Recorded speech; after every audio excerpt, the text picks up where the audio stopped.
So it appears that a mystery has been solved.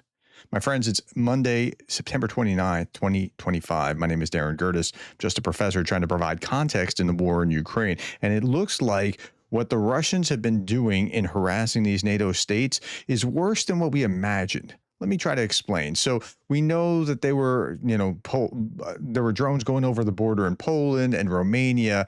But then when you get to like Estonia and Finland, it's right on Russian territory. But what's going on with Norway and Denmark and even Sweden? This map was a few days old, and Germany. And what?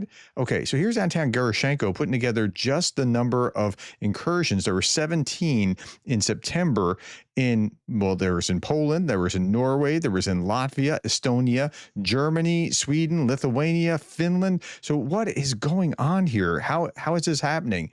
In September 2025, Russians carried out 18, this was updated a day later, 18 hybrid attacks against NATO and U.S. airspace, 3 times more than in August. Drones, warplanes, civilian tankers struck repeatedly, testing defenses, spreading fear, exposing the West's inaction. Okay, and so Prime Minister Mette Frederiksen said that these are hybrid attacks, and there will most likely be more of them. Of course, there'll be more of them unless you do something. Incentives matter, and the security threat is very, very real. But I want to focus on what's going on with what's going on in the Baltic. Like, why is this happening? In the North Sea, what's going on here? Well, it turns out that it's something more than what we thought. I'll get to it in a second. The F-35 fighter patrol in Denmark, as Denmark faces waves of unexplained drone activity. Danish F-35 fighters scrambled over Bornholm on 28 September in 33rd activation of the country's air interception readiness system over the Baltic Sea this year. Now, remember, I was talking about this morning, an FPV drone destroyed a Mi-8 helicopter, like a Russian Mi-8 helicopter in air. Like, this is pretty amazing what drones can do. Every NATO country has to be worried about what the protection of their own fleets on the ground in their own countries right now. But what's going on? So there's this comment here from Visgrad, not the greatest channel as far as truthfulness or whatever, but unknown drones spotted over Norway, Sweden, and Denmark. Right now, this was yesterday. Danish fighter jets have been scrambled. We're talking about that, right? Okay. Unknown, says Gary Kasparov. We know. Yeah, we know it's Russia, but we didn't know what the mechanism was by how are they getting there? Okay. Before we get to that, would Germany shoot down Russian drones over its airspace under certain circumstances? Boris Pistorius has asked. Well, that depends on the specific situation. It depends on whether it constitutes a real threat to our security, or if there is a threat, of course, we would shoot them down. But it all depends on the situation. Well, you better be paying close attention because something's happening. Now, I saw this the other day and I thought, yeah, but you can't do that.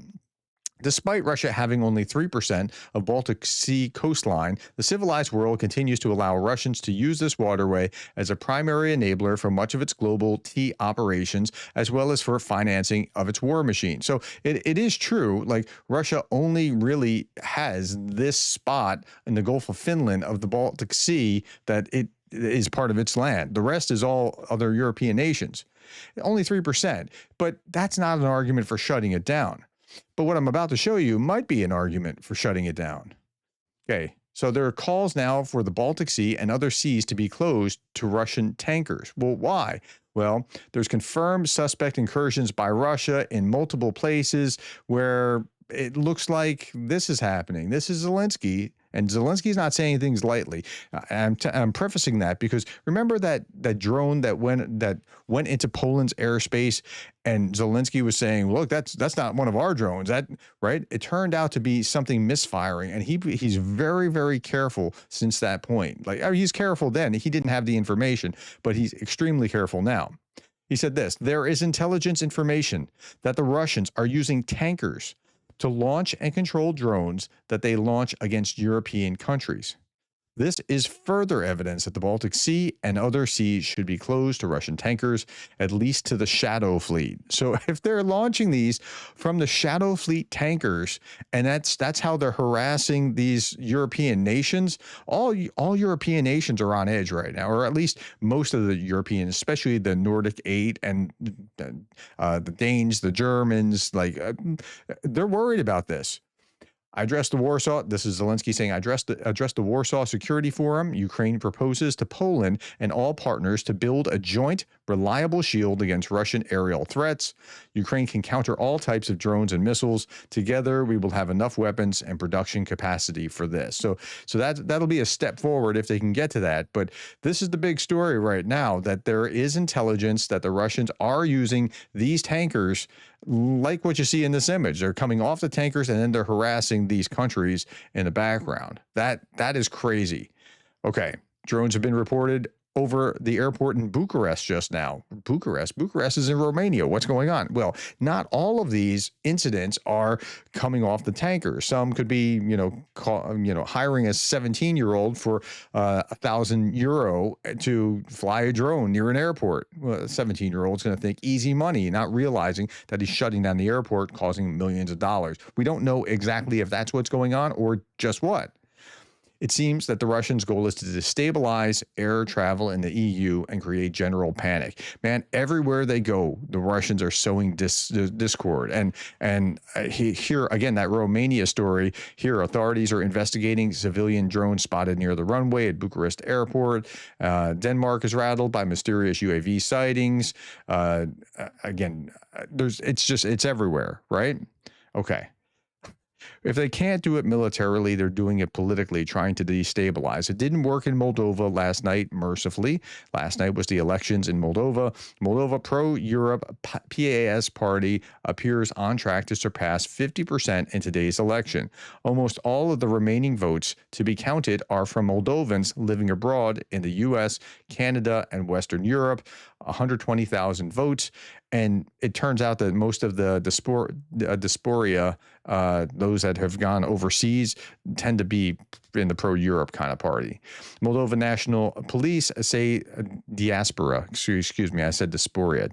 It's been a long day already. Moldovan National Police stated that they have information that violent groups plan to carry out destabilizing actions in Moldova's capital city throughout tonight and tomorrow.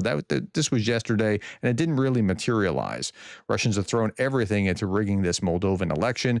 If it fails, it's a major blow for Putin. What Putin really wanted was to control Moldova politically, not have to do it militarily like what they're trying to do to Ukraine. 3 Kremlin operatives were arrested after they crossed the border from Russian-occupied Transnistria. They were to instigate chaos and unrest following the announcement of election results. Improvised explosives were seized, and so they have these guys in custody. Russians tried to get a protest going. It didn't work out. This mega protest of the pro-Russian patriotic bloc failed and dispersed after only an hour and a half. To the entirety of the Moldovan people to join them. They were calling everyone to come join them, and about 300 people showed up, and that was it. Okay, so this is part of the protest. It didn't really go very far. Okay, 96% of polling stations are reporting the party supporting the president. President Sandu has received 48.4% of the vote. Second place goes to the party supporting the Russian puppet, and so.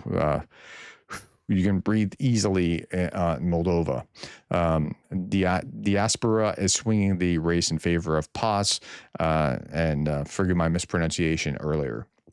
With Europe finally defending its elections against Putin's war machine, Moldova is yet another humiliating example or defeat for the fledgling USSR 2.0. It didn't take like it was. Now, meanwhile, Putin is kind of saber-rattling. Those who want to defeat Russia on the battlefield should know that we, by and large, have not yet started anything serious. We haven't even begun to fight. Well, you lost 1,100,000 casualties. You've been fighting. There's something serious there.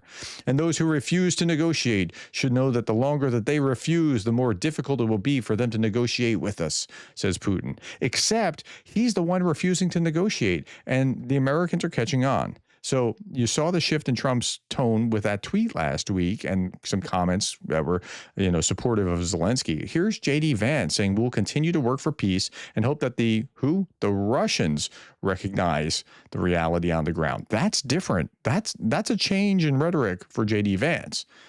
JD Vance says the White House is having conversations this very minute about Tomahawk missile sales after Trump told Zelensky that we're working on it, but he asked if he supports it. Vance said, right now, as the president said, we're looking at it. So that didn't sound all that committed, but listen to this. This was on Fox News just yesterday. Listen to this. But our simple message right now, the Russians are not gaining a lot. This war is terrible for their economy, and they have to ask themselves, how many more people are they willing to lose, and how many more people are they willing to kill for very little military advantage? So it's not going well for the Russians, he's saying. Again, it's a change of rhetoric. It's a small zag, but it's a zag. And unfortunately, to his question of how many more are they willing to lose, they're probably willing to lose a lot more than you would think. I mean, right? They're going to keep going. Okay. But I pair that with this. I showed this morning. There's speculation that Ukraine used HIMARS to strike the Belgorod heat and power plant and 2 electrical substations in Russia across the border. If true, Ukraine received explicit permission for the strikes from the U.S. administration. Well, it seems like they had been restricted from doing this kind of thing before, so that they're able to do this now seems to confirm that something has changed. And I can't say that conclusively. I haven't had any conversations with anybody that would show me that, but it just logically, it seems to line up. So let's hope it continues down that path. All right, just for kicks and giggles, I want to show you this. After saying for Clinton Brown, my undergraduate student, YouTube member, thank you for being a YouTube member. After that, I want to show you this. This is payback time. This is what my wife and I have talked about many times, of like getting back at the kids, but this is kind of what Russia is doing to the world, right? I mean, everywhere they're going, it's chaos. It's like children destroying a thing. And this lady's saying this is what she's going to do to her grown kids when they're older. She's going to come over and just, throw stuff around. This is real. Like, this is like how my children have done things. And it's like, really? Like the spilling of the cereal here. Really? So anyway, or taking one bite and leaving the bowl. Or even better, throwing the wrapper, leaving it on the counter. This is what the Russians do. It's a metaphor for the kind of chaos that they're sowing everywhere. But it looks like we know what's going on now. And it looks like this is actually, maybe they've overreached. Maybe they've gone beyond what, and something will be done with it. We have yet to see. Tell me what you think about that. Put in the comments below. Thank you for the time, my friends. Thank you for the likes, the shares, the subscribes, and thank you for being the kind of person that cares about Ukraine.